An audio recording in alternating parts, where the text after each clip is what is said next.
नमस्कार दोस्तों, जीवन की कहानी में सीता माता को मिले श्राप को सुनेंगे। इससे पहले अब 22/1/2024 को अयोध्या में श्री राम मंदिर उद्घाटन का पूरे भारतवासियों को बहुत बहुत बधाई।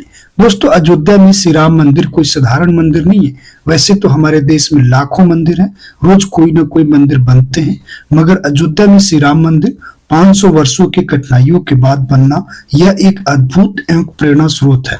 वैसे तो रामायण मनुष्य के जीवन में प्रेरणा का स्रोत रहा है, रहेगा, लेकिन 22/1/24 की मंदिर उद्घाटन भी हमारे भारतवासियों को प्रेरणा का स्रोत बनेगा। हमारे देश में जब आक्रमणकारी आए, उन्होंने हमारे देश के धार्मिक संस्कारिक चीजों पर आक्रमण किया। आज से 5 वर्षों पहले ऐसे ही अयोध्या में आक्रमणकारी आकर श्री राम जन्मभूमि पर मस्जिद बना दिया, जिससे भारत के भाईचारा धार्मिक विषयों पर गहरी चोट पहुंचा। आजकल लोग कहते हैं हमारा भूमि कब्जा कर लिया, मुझे परेशान कर रहा है। दोस्तों, श्री राम जी के साथ 5 वर्षों तक यही हुआ, लेकिन कहा जाता है अगर जो बातें सत्य होती है वह एक न एक दिन सच साबित होती है। वैसे ही कई युगों का श्री राम जन्मभूमि 5 वर्षों के कब्जे के बाद आज 22/1/24 को कब्जे से रिहा हो रहा है। आप सबको बहुत बहुत बधाई। दोस्तों, लौटते हैं आज के जीवन की कहानी पर। रामायण में श्री राम और सीता के वियोग की कहानी सब जानते हैं। वनवास से लौटने के बाद एक धोबी के कहने पर सीता माता को राम से अलग रहना पड़ा। क्या आपको पता है कि ये सब एक तोते की वजह से हुआ था, जिसने सीता माता को अपने पति का वियोग झेलने का श्राप दिया था। सीता माता जब छोटी थी तब अपनी सखियों के साथ बाग में खेल रही थी। तभी उनकी नजर तोते की एक जोड़ी पर पड़ी।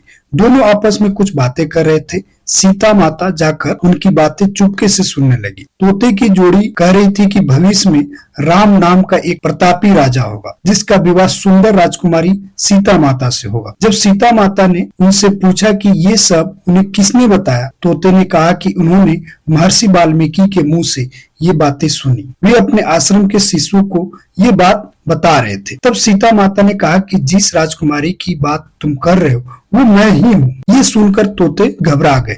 उन्होंने कहा कि हम उड़कर कहीं दूर जा रहे हैं और कभी यहाँ नहीं आएंगे। सीता ने उन्हें रोक लिया और कहा कि वह उन्हें अपने साथ रखेगी। इस पर तोते ने कहा कि वे आजाद पंछी हैं और किसी पिंजरे में बंद होकर नहीं रह पाएंगे। सीता ने कहा कि वह और भी बातें सुनना चाहती है, इसलिए उन्हें नहीं जाने देगी। तोते की जोड़ी ने खूब विनती की, मगर सीता माता ने टस से मस नहीं हुई।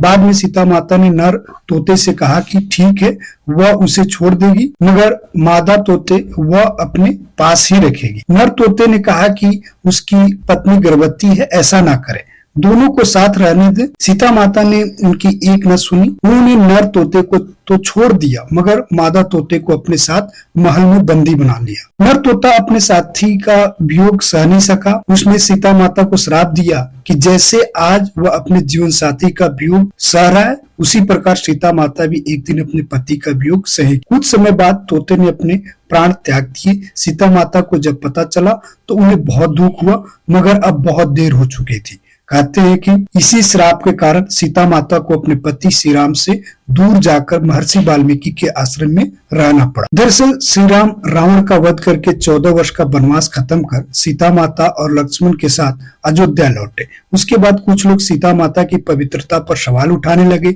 एक धोबी ने भरी सभा में सीता माता की निंदा की। इसके बाद श्री राम ने प्रजा को ध्यान में रखते हुए अपनी पत्नी सीता को महल से बाहर निकालकर जंगल में रहने का आदेश दिया। उस समय सीता माता गर्भवती थी। उन्होंने वाल्मीकि के आश्रम में ही अपने पुत्रों लव और कुश को जन्म दिया।